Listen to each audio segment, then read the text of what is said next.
I don't know what to say. The monkeys won't do. And I also don't know what to say about those crazy producers from the Hitchcock radio network.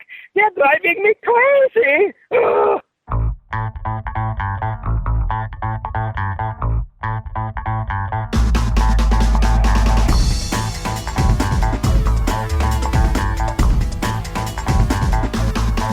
Hello and welcome to episode 217 of the Cinema Geeks. I am one of your Cinema Geeks Optimus Solo, and joining me, as always, is the Comic Concierge. Hello, Dan. Hey, how's it going? It's going well. We're into, I guess, the summer months in Florida, and that means it's hot. So I tried to mow the yard the other day and got about halfway through mowing the yard and like trimming and weed whacking or whatever you want to call it. In Florida, I have found is like a 3-day process. You can do like half of your yard one day, half of your yard the other day, and then you can trim a completely separate day. But doing them all Yeah. on the same day is not ideal. The only benefit I have is when I'm done and there's sweat pouring out of every pore in my body, I can just belly flop into our pool, and it's like the most satisfying thing you would like on the planet. So Nice. that's good, I guess. And I look around at all the people that are much more well off than we are, that have people that come and do all of that stuff. And I'm like Yeah. clinging to like the fact that I still mow my own yard and I trying to like hold out as long as possible. Yeah. So anything new? The kids were just about done with school, I would imagine. Yeah. Yeah. Nearing the end of that, and I'm in Maryland, so it's not as hot as Florida, but it's stickier. Yeah. Maryland is. It's basically most of it used to be a swamp, so it's like walking. When it's midsummer, it's like walking around microwave cobwebs because it's just like you're always feeling gross. So. Yeah, I can imagine. Baseball season is in full swing. I only bring that up because I had predicted that your Baltimore Orioles would be much better than they are currently. Oh, And there's a baseball season this year? Oh, I forgot. oh, I'm sorry, I shouldn't have reminded you. So the Cubs, however, which is my team, are actually doing pretty fantastic. So I guess we'll ride that wave as long as we can and Yeah. see where that's going. I think the NBA finals are happening, so it's a lot of sports stuff happening right now. But we're not here to talk about sports. We're here to talk about movies, and like we've done for the last 12 or 13 episodes. Let's see, this has got to be episode 13 in this series, I believe, of our Alfred Hitchcock retrospective. We are moving on. We did Rebecca and Suspicion were the last two that we did in kind of our bonus territory of the as we decided to extend this filmography look. And now we're into 1943's Shadow of a Doubt. Before I go over some of the information about the movie, just to reiterate what we talked about at the end of last episode, Dan, neither one of us has seen this, and you have no knowledge of what the movie was going into it, right? Yeah, I knew nothing about it going in. I never watched it before, so completely fresh for me.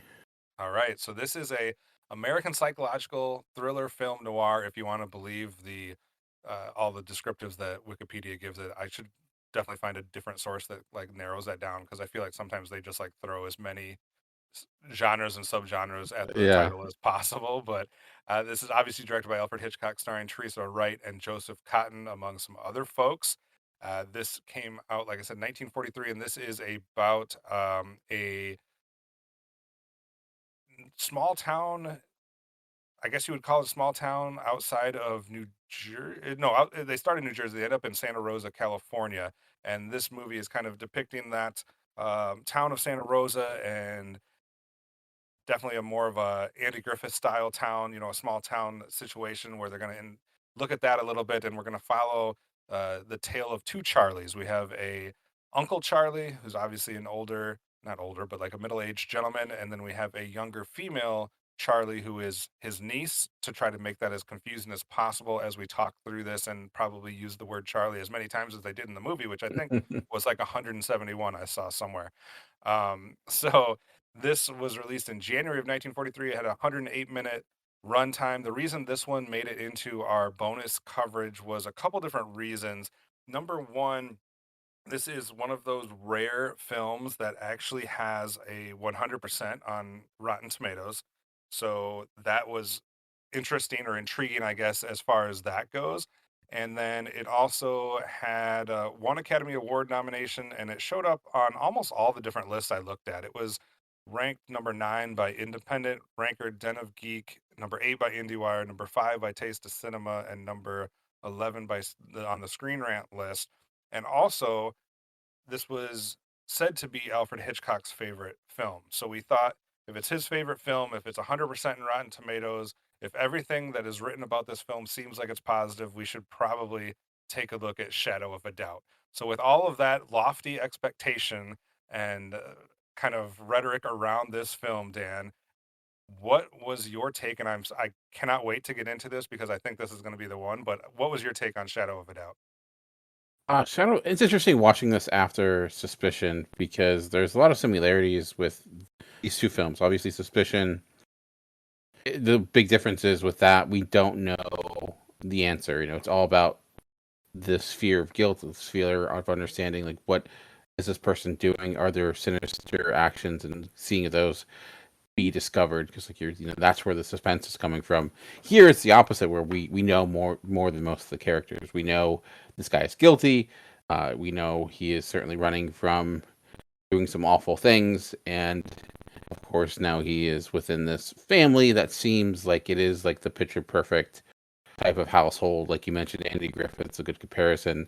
This is in the 40s. It seems like it's kind of representing the ideal of what the American family could look like.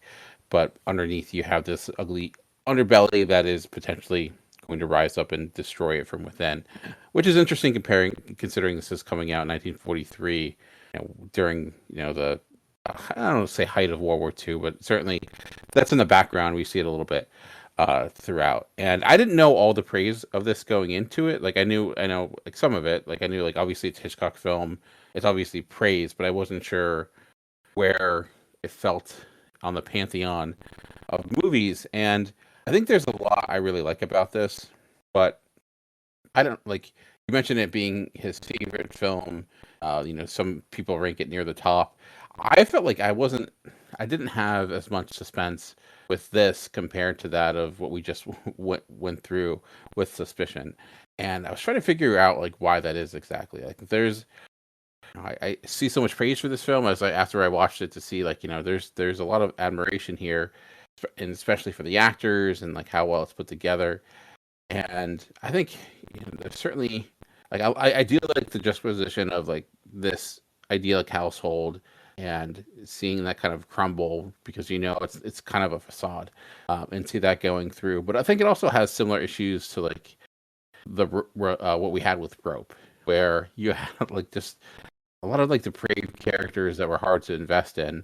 This at least we had the girl Charlie, who obviously was like the innocent, the person trying to figure it out. But I don't know, like I struggled at times. Like I wasn't as like this is a movie that is a thriller at heart, and really until there were some moments that worked for me. There were I think, some brilliant moments from Joseph Cotton.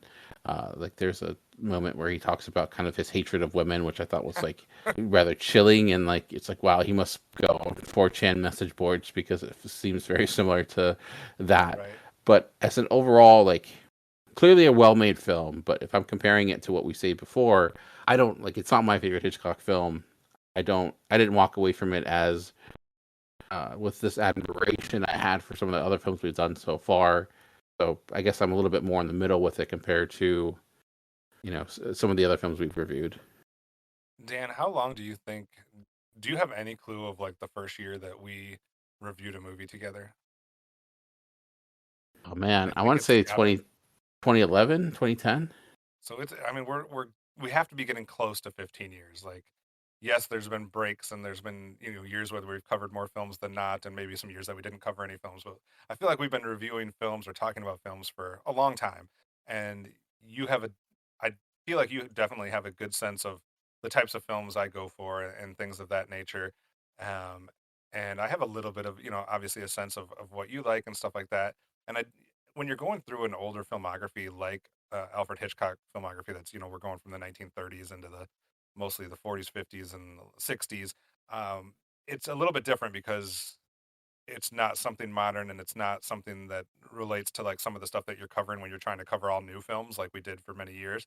So it's a little bit harder to predict. And every time I feel like we finally approached one where we're gonna have like completely differing opinions on it, I let you go first and you shock me because we're almost always in lockstep.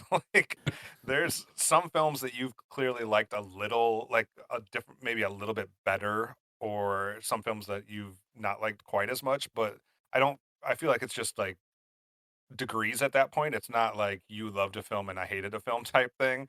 Yeah. And I just find that kind of interesting. I thought for sure that this one might be the one that we differ on, but it's not sounding like it's going to be that way. I have a lot of problems with this film. I do, like you said, let's start with the positives. I do think that the idyllic um, American town slash American family is definitely well depicted. And I think it's a good job by whether it be the screenwriter or Hitchcock in the direction and whatever is setting that up and really showing us how that looked in a way that seemed sincere and authentic and still was kind of like a time capsule of a certain time and place. And so I really enjoyed that. I also come from a very small town. Like we didn't have stoplights in my town. My graduating class was like 60. I was like in the most Caucasian part of a state that you could possibly be in, and just didn't have a lot of diversity of race, cultures, or anything. So like I can relate to some of what we're seeing in this film, and I think they do a very good job of depicting that. I think we do get some good performances from the cast, and I do really love a couple of the supporting characters. And before I get into overall thoughts, I do want to correct myself because last episode I looked at the cast list and I basically said like there's nobody I know in this cast and there's nobody that I recognize. There's no names that I recognize, so I'm not only going into it blind from a plot standpoint, but I'm also going into it blind from any expectations from the actors and actresses. And I just didn't realize that I just didn't recognize some of their names, but I definitely recognize some of their faces. As far as what they've been in, like Teresa Wright, who plays the younger Charlie. I mean, she's coming off of 3 Academy Award nomination films in a row right before this. So if you've seen stuff like, I've seen her in like The Pride of the Yankees was the one that I most remember. I don't think I've seen Mrs. Miniver or The Little Foxes, but she was obviously very well received coming into this film.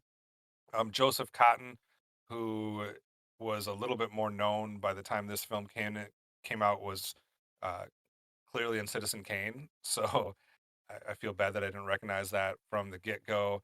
And I believe Hume Cronin was a name that I just didn't see the first time going through the cast. This is his first film, and that's a name that I recognize.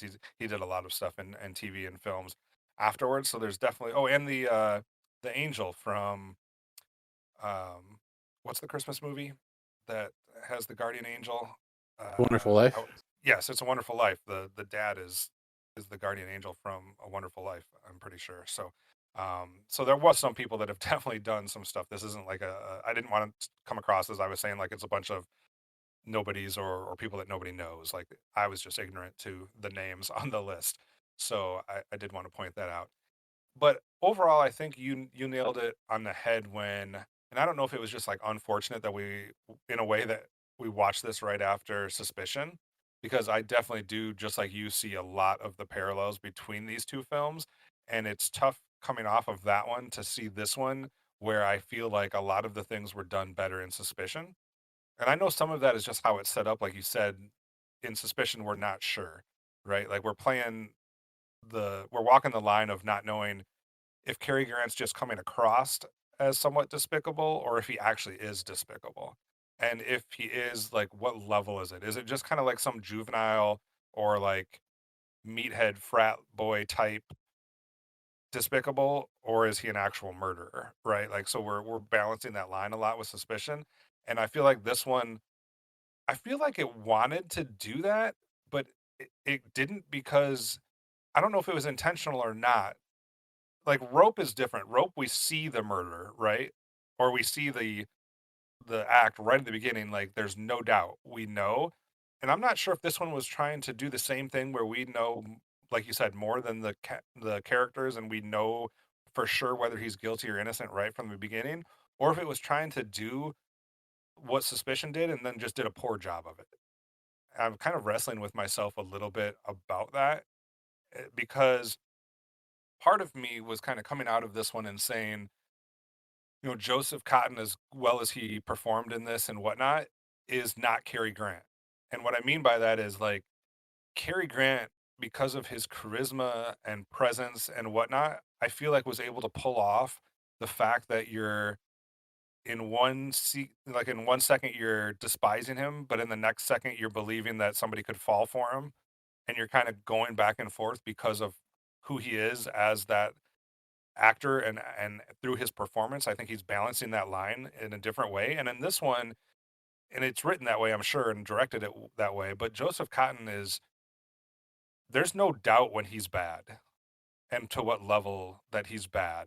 Like you said, the speech that he gives about women, there's a few physical moments where he's like actually Yeah. hurting the younger Charlie by the way he grabs her and things of that nature. There's a different look in his eye that is definitely evil. If you look at the movie poster of this film, like it clearly is showing him as evil in the shadow depiction of like what he looks like in the background. So I don't know. So part of me was just thrown off by that because I couldn't determine if they were intentionally telling us that he was bad or if they were trying to balance that line and just doing a bad job of it. Do you think they were intentionally letting us know that Oh, he was bad from? yeah, I think because in the beginning we see him running away from the police. Like he has that little internal monologue where he's like saying that like they don't have anything on him. I think like we know he's running away from something, Mhm. and when he cuts out the article from the newspaper clearly to like try to hide what's happening, I think it's pretty clear. Like I think we're supposed to know, you know, they're It's he's this killer. He's who they're looking for. His refusal to get pictures taken. He would hate today, man, because like we couldn't so go so any then with it it. does it does like you say kind of go back to that rope situation then where we're supposed to be in a suspense that we're the only ones that aren't in a suspenseful position. And to me, I don't know if that works for film. Like, I maybe if it's done in a certain way, but it really takes me out of the suspense if I know that he's bad from go. And to me, there was no doubt in my mind as I'm watching it that he's bad. Like, I was never questioning, like, well, maybe it's just something that's being made to look a certain way, and then at the end of the movie, they're gonna like pull the tablecloth out from, or whatever this phrase is, Yeah. pull the rug out from underneath us, and we're all of a sudden gonna be like, oh, they tricked me, and he's not bad. So I just thought it was very obvious that he was bad, and I don't know if that helped me. And then the other thing that was I feel like was a mistake maybe in the screenplay, but I don't know how you'd have to completely rewrite the movie and it'd be a completely different movie. So I don't know if that would work. But he is introduced as Uncle Charlie to this family, right? And we have the young Charlie, who is his niece, and then she has an additional younger brother and younger sister, and then her mom and her dad. So we have a family of five here, and they definitely depict her as the one that is very much in favor of her uncle. Like she is in his camp at the beginning. It's like the uncle that you wish visited more, and when they finally do, like you're jumping up and down and you're excited, or that family member, whatever that case may be. Like she's definitely I don't want to make it more ancestral than the movie did, but she's like head over heels about this guy coming to her family. She feels like her family like she's bored of Mayberry, and she wants something to shake it up. And I think she sees that as a way. And then obviously she must have some type of previous positive experience with him. Yeah. And not saying that anybody else in the family is not excited. Obviously the mom, Uncle Charlie's sister, is excited, but they really play it up with her.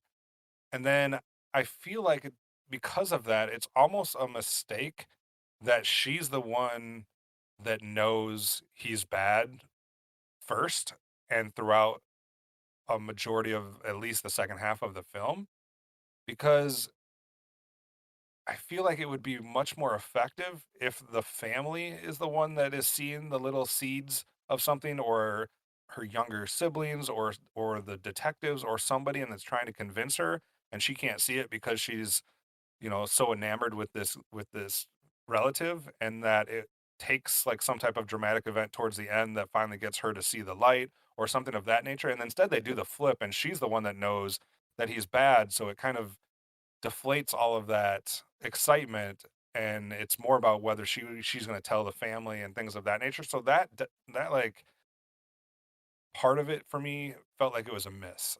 I don't know, like, what did you feel about her being the one that knows, and then her relationship with the rest of her family, and her not wanting to like let anybody know besides herself and the powers that be?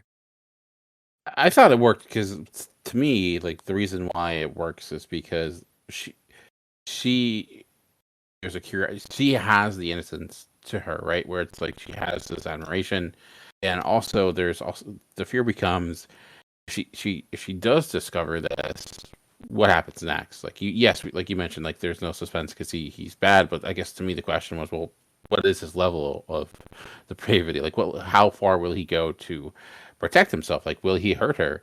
And that was a question that was looming, and then we start to see that he will go that far. Like when he cuts the step to Right. try to and that's and that to me became kind of captivating because you see her go through this system of like, no, he's fine, and that development me worked because it was the other way around too, especially with like the mom character and the dad. I don't know how that would play out in the sense of them trying to convince her, especially because the mom seemed more Yeah, I don't like, think it works with the parents. I was thinking yeah, more of like the siblings or the detective or one of her friends or something like yeah. that. Because I think I I think just the mom's gonna believe him no matter what, almost. they had the strongest connection, so attacking that, making her have to reconcile with that feeling because it made the most sense that she would try to find every way out that it's not true, and then having to Yeah. deal with it being true. Like I thought that was one of the more compelling parts of the movie, and then that's really where it did start to pick up with me because it's you saw that once he realized that she was no longer trusting him, like he started to go out and Right. basically kill her too because you saw that like that it was completely like gone. Where it lost me a little bit though is when like we suddenly get this random love story with a police officer like that like felt very tacked on. That kind of shows up and then never really comes back again. But Yeah. I thought like their dynamic to me was the strongest part of the film, and that worked for me. Yeah, I do think their dynamic worked. I was wondering if there was a way to get more tension out of it, because I think the only tension for me comes towards the end when you're trying to figure out if is he going to be successful in his attempts to kill her. First, if he's going to go that far, and then once he does, like, is she going to be able to escape these attempts? Is she going to survive?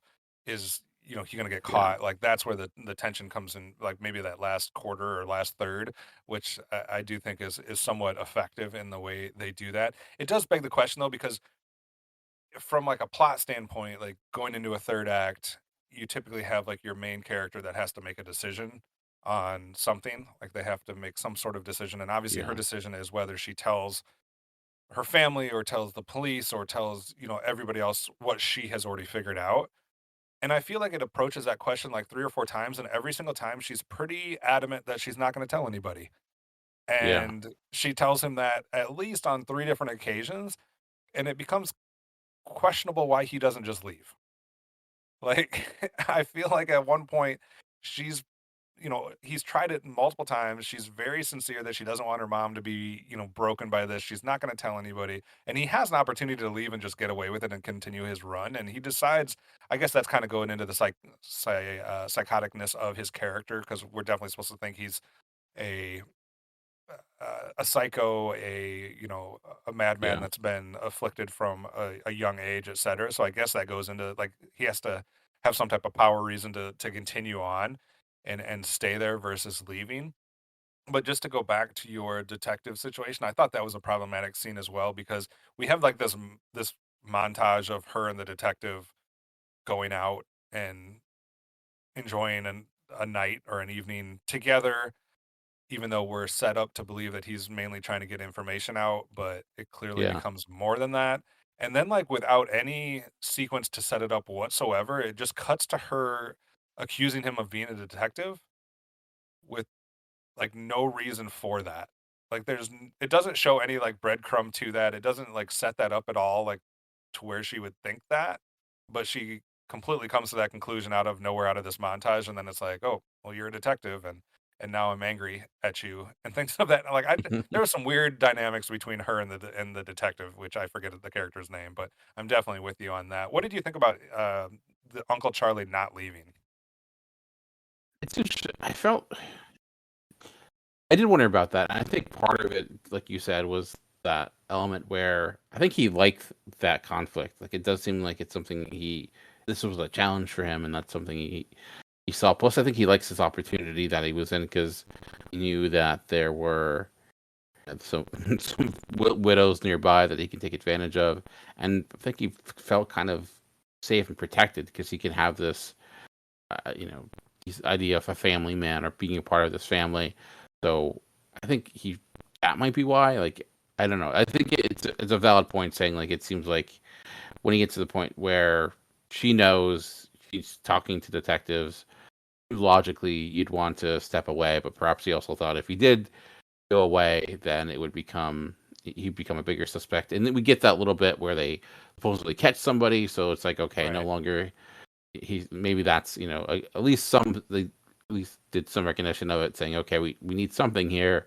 And when he's no longer, or supposedly, when they catch the guy they're looking for, and he's no longer having to worry about it, okay, maybe that makes more sense. But yeah, Yeah. I could understand that flaw, like where that comes from, but It's also it did. definitely a little bit of a time capsule because you have this situation where there's one person that ran to the east and one person that ran to the west, and they're trying to track down both of these individuals, and they're trying to get a picture of him so that they can then wire the picture to a witness in another area of the country, get confirmation that it's so like of that time. Like it's kind Yeah, of fun to think about like the logistics of how things happened prior to the time we live in, where obviously none of that would have been necessary.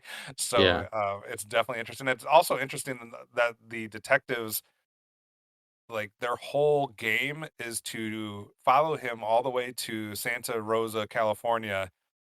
And then instead of just going and like questioning him or arresting him or anything, like they pose as what was it, a newspaper, a magazine, yeah. They a were doing TV an show? article about the average American.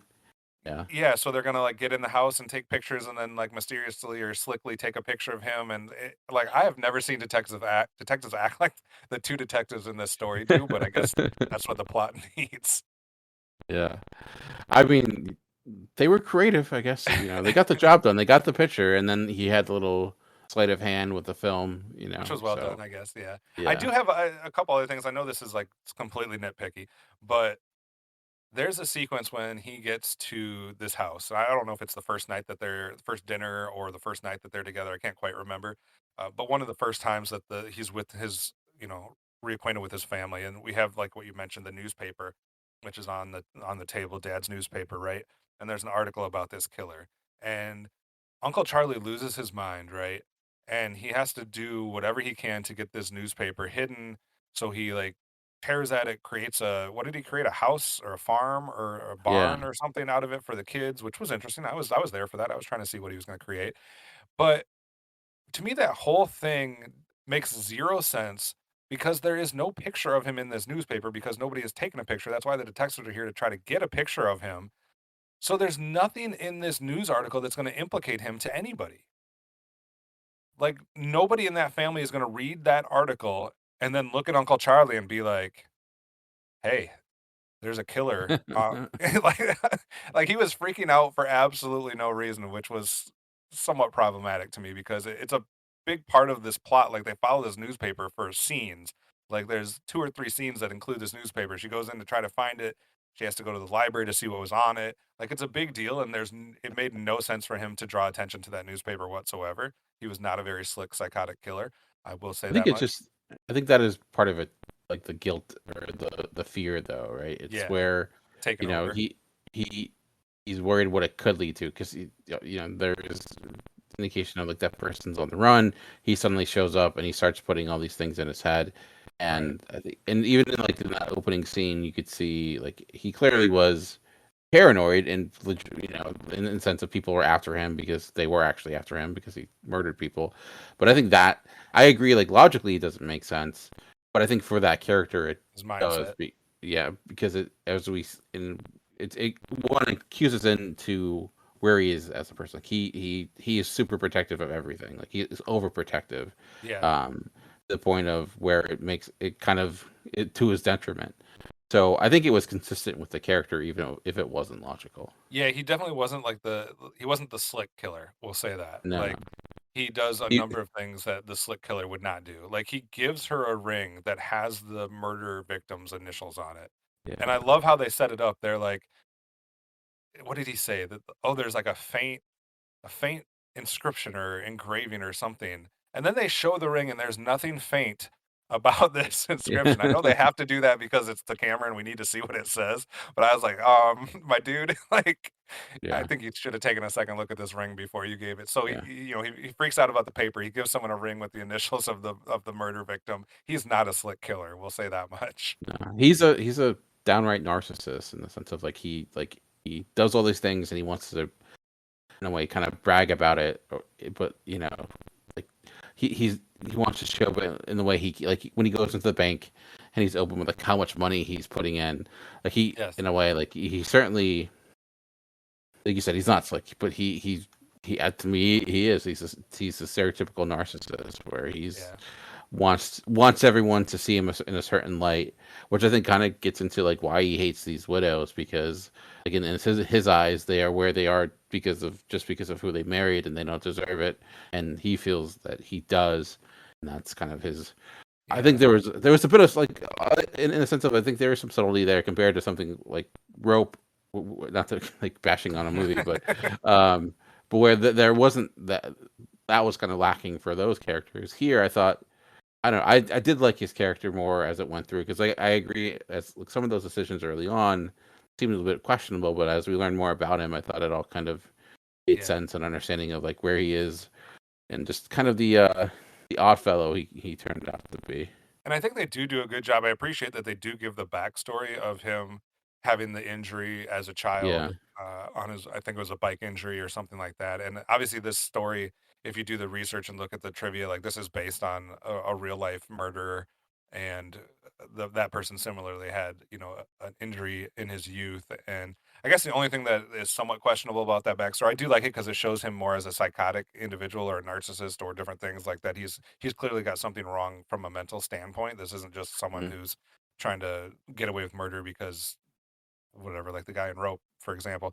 But It's not a leisure activity for him. Yeah, right. But I do think like I guess you have to then also accept the premise that he has been removed from this family for quite some time because it would be yeah, rare for someone to have that injury as a child, go through the steps of becoming a psychotic individual and never have anybody close to him see anything that's a little questionable. Like yeah, the way that this family is just head over heels about him and inviting him. It's not like, hey, Uncle Charlie's coming.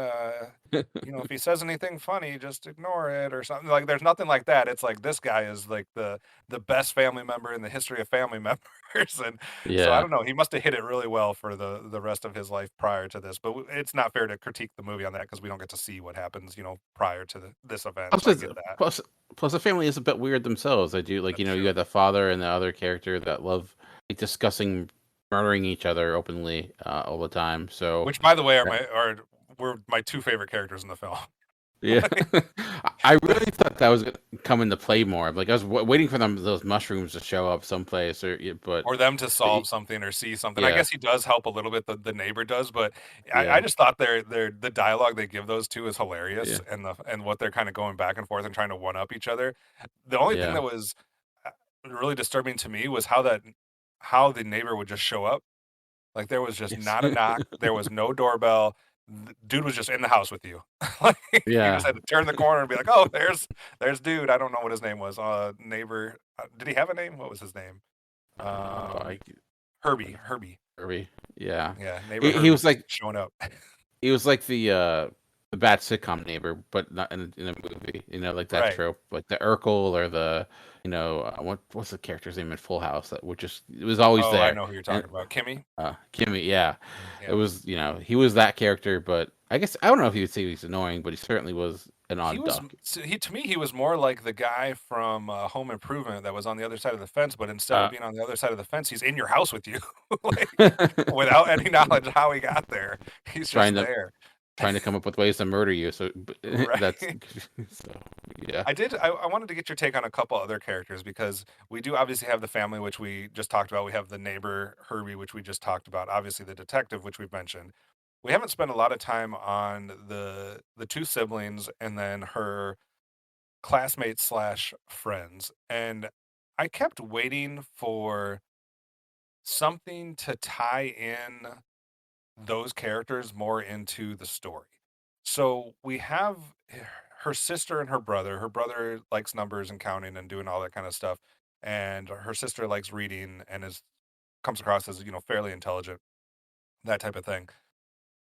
But to me, I thought they were gonna like do something so that those characters became more important to some aspect of the plot. And the more I like digest it after the fact, I don't know if those characters served a purpose in this film.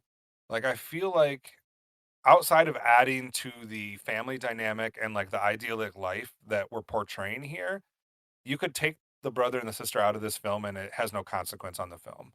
Unless I'm just missing something, and even more so with her friends. So they come across like three of her friends. Two of them we find walking together a couple different times, and then one of them is maybe not a friend, but a classmate that serves them in the cafe, bar, restaurant, whatever you want to call it. And Hmm. they make a point that, all of these people have relationships with her and things of that nature. But then the same situation, like, what was the point of drawing that connection that they know each other and that they're friends or classmates outside of just, I guess, painting a picture of a small town where everybody knows each other? But none of those 4 or 5 characters did anything for the actual story to me, unless I'm missing something. Did you pick up more on something on those side characters? I think I think it is part of just showcasing this town, understanding like the community there, seeing because where people are at, because you obviously have Charlie, that the bar scene that you mentioned, and then her person that's working there that she clearly is a different path in life, and also you get some insight in Charlie in like what people view her as, because she says like I never thought I would see you here, so it's clearly like she's someone that people view a certain way. The younger daughter, like I think she provides some key like pieces of information about the library and like just like where the newspapers are, and I think partially too I think she's there a little bit for comedic relief, but I don't think their purpose is necessarily more so for the overall narrative, just as you say, more of a representation of as it was trying to kind of capture what life, like what an average life was like Mm, in this time, in order to set the stage, and what happens then when you take that average life and you bring in someone who's suspected for murder, and giving like what would be the average family something to relate to, maybe putting in that headspace. So when they're seeing this, they're able to maybe try to have more of a connection to it, because they can see their town, their life, and suddenly now there's their right. brother-in-law, or whoever it is there. Yeah, but like the friends and stuff like that, I don't think they're necessarily, like you said, you could remove them narrative wise, it doesn't change much, but I think it's more of a representation of Like the world the building that setting. they're doing. Yeah. Yeah. I guess world building is the wrong, but the picture they're painting, I guess, of the town. So I think overall, from a positive standpoint, I like the time capsule of it. I like the way that they're painting the picture of this town, and then they're bringing something like Uncle Charlie in to disrupt it. I kind of like that all as a setting and a setup for it. I did like the father and the neighbor and kind of their banter back and forth. I enjoyed that. I do think the performances are fine between, especially like you said, the two Charlies, I think work well off of each other from an acting standpoint. Mhm. And he definitely is able to give like some psychotic eyes and some things of Yeah. looks that definitely worked. The other thing that I think worked for me was kind of that last little bit where we get like a series of murder attempts from him. So we have the stairs that he's going Hmm. to sabotage. We have the car in the garage that he's trying to trap her in, and then we have obviously the last sequence with the train. How did those three sequences work, or those three attempts work for you? And was it enough to kind of give you some suspense at the end? And was there anything else that you were positive on in this film? I like those scenes. I think, like I said, that's where it started to come together. Where it's like, oh, he's willing to go all the way with this. Like he's willing to take out his knees to protect himself. And then I think it. I really like that bar scene too, where you see him kind of confront her, and I wondered, like, is it? Are you going to have this mystery where her finding out is the climax? But I did like the fact that she learns it and she discovers it, and suddenly the conflict becomes, does she say anything because she knows saying something would destroy your family, like would completely wreck her mom, and it would kind of break them from the reality that they know, and like what it would like. So now she has this guilt on top of everything. So I thought that was an intriguing dynamic, and so those scenes did work for me because I think it that's when I really started getting invested in the film for the most part. And I think the performances overall, like you mentioned, which Joseph Cotton specifically, I thought was really good, and Trisha Wright of Claire, like who I didn't honestly like the films that she's known for. I have not seen, so I have not a lot of exposure to her. But I thought she played that role really well, and and especially when she starts kind of to take charge, and she where she tries to turn it a little bit, where she doesn't want to be the victim anymore. And I thought that's something you did not see all the time in films during this era. So that was something a little bit different that I thought worked. Yeah, I agree. I think there was pieces of this film that work that make it overall not like something that I would keep away from. I wouldn't dissuade someone from watching it. I don't think there's anything uh, that's terrible about the film necessarily. I don't think Hmm. the suspense worked as well for me for the first two-thirds probably as I would have hoped it did, just because of how it's set up. And I thought there was some problematic things throughout, but like overall, I think there's enough to like pick up for something. I don't know how it has 100%. Like that's a little bit baffling to me. And I don't know how it's Hitchcock's favorite film. Obviously, he knows more because he's behind the scenes and doing everything. So maybe it was just about the Yeah. process and different things that kind of played into that. So I don't know if I'm as high as everybody else in the world is on this film, but I don't think it's a terrible film. I did find a couple things interesting. Films back in this day, obviously, we don't have TV yet and we don't have internet and things of that nature. So the way that they would give you another chance to experience this was they would put on radio plays and things of that nature. And I did find it interesting that in one of the radio plays, they actually had Cary Grant play the role of Uncle Charlie. So Really? yeah, so and it was Cary Grant and Betsy Drake apparently played the other ones, and then most of the other ones, Joseph Cotton came back to play the other character, but it appeared in a bunch of different radio plays so that people could see it. It didn't get a good reception at first, like from a box office standpoint and a review. I think people were somewhat down on it at first, but what it's gotten from like the modern day critics and since Rotten Tomatoes and those types of websites exist has obviously been overall very positive. Was there anything else about this film that you didn't get to touch on yet, or something else that you want to bring up that you either like or dislike? Oh, we didn't mention the Hitchcock cameo. Oh, He's on the yep. train, holding. At first, I like he was holding. There's the he's basically Deck holding of the cards. entire deck, and Yeah. the idea was that he's holding the entire deck because he's the director. I'll be honest, I didn't. I thought it was supposed to be like a joke that he was cheating because he has all the cards, but it was supposed to be a reference to it. So, but yeah, that was the one big cameo, and the other Hitchcockian pieces. I don't know, like this one doesn't have someone's wrongly accused. It Not does have necessarily. like I guess it has a little bit of the is he guilty, is he not? I mean, they Yeah, establish it right away that he is, but at first it is going to be like from the characters that are in the film, not from our standpoint.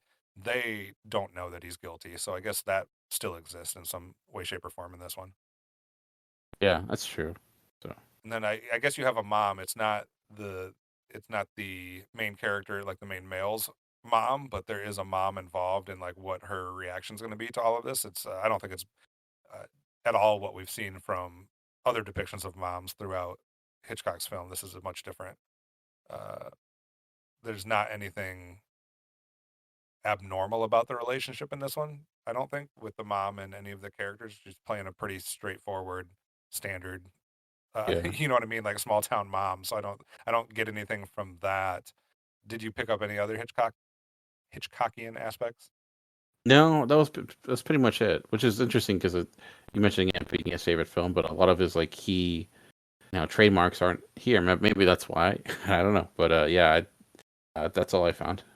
It is interesting as we're kind of going through that there seems to be a lot of like pairings that you can do with Hitchcock films, whether it Yeah. be, you know what I mean? Like there's just like certain Yeah. ones, like we talked about the 39 Steps and North by Northwest, or, different things that we've kind of been able to. And it seems like there's a lot of times there's something that he does earlier on in his filmography that then he like revisits in a slightly different way later.